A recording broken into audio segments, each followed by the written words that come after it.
Everybody. It's Rokelle Lerner, Senior Clinical Advisor at Crossroads Centre Antigua. And today I'd like to talk to you about how people change and the process of change. You know, we know that recovery is a transition process. We don't say, I'm recovered. I'm recovering.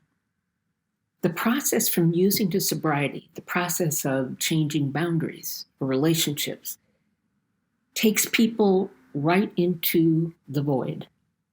I knew who I was. Now who am I?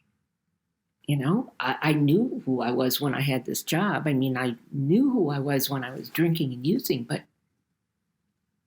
there's a lot of uncertainty in letting go. There's a 15th century clergy that writes this: nothing in the world changes from one reality to another until it turns into nothing. And then it's made into a new creature. Nothingness is the primal state that precedes creation. And that's called chaos. And those of us in recovery, we certainly know about chaos. But in a linear patriarchal society, and by the way, both men and women pay the price for this, we don't value what's called the space in between. The space between the no longer and the yet to be, that gray area.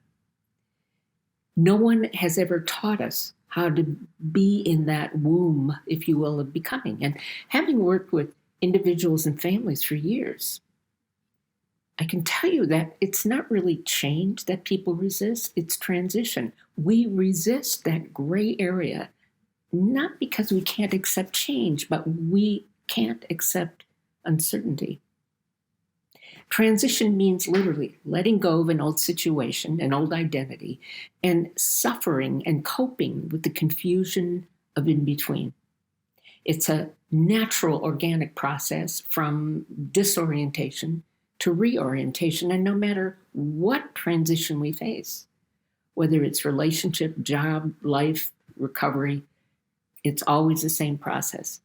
It's an ending, followed by confusion, chaos, pain, leading to new beginnings.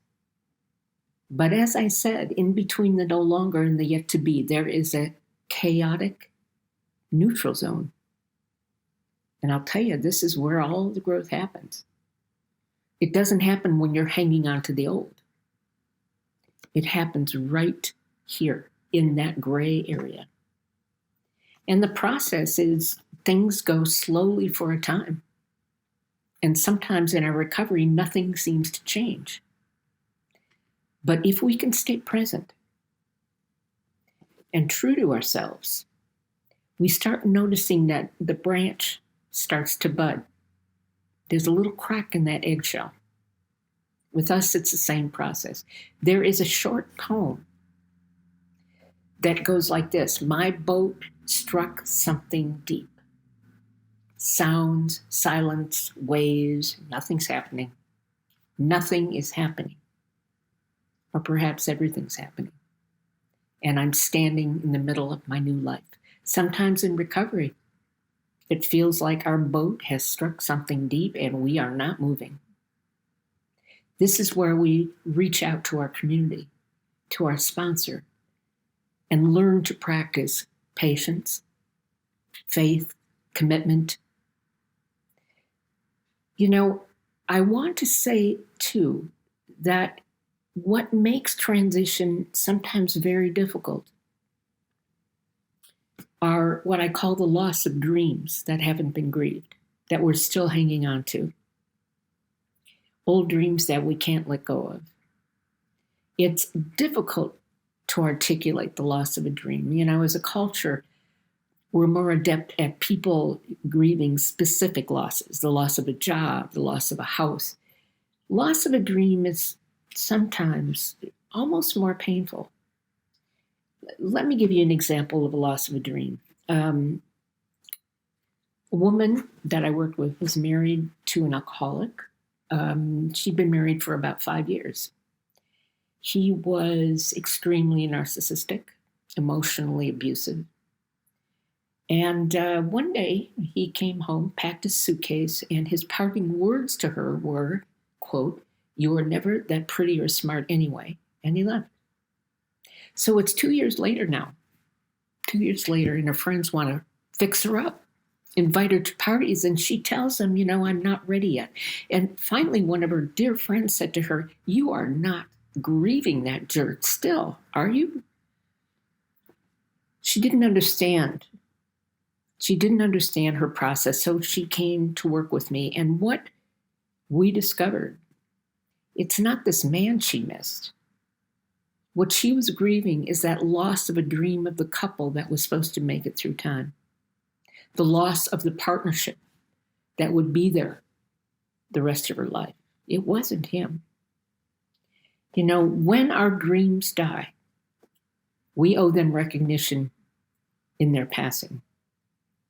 And for every tangible loss, there's always a dream attached. And when we can finally let go of a dream that was precious to us, we truly learn the meaning of surrender. And we need to do this in order to create and envision new dreams. I'd like to end here with The Journey, a poem by Mary Oliver, which talks about the journey through that gray area. It goes like this. Mary Oliver says, "One day you knew what you had to do and began. Though the whole house trembled and the mad voices were screaming their bad advice, and you felt that old familiar tug at your ankles, and the melancholy and the grief was terrible. But you didn't stop. You didn't stop because it was already late, with the wind howling and the path covered with frozen branches and stones. But little by little, as you left those voices behind, there was a new voice. There was a new voice that you gradually started to recognize as your own, that kept you company as you strode deeper and deeper into your life, determined to do the only thing you could do, determined to save the only life you could save. One day you knew what you had to do and began." Until next time.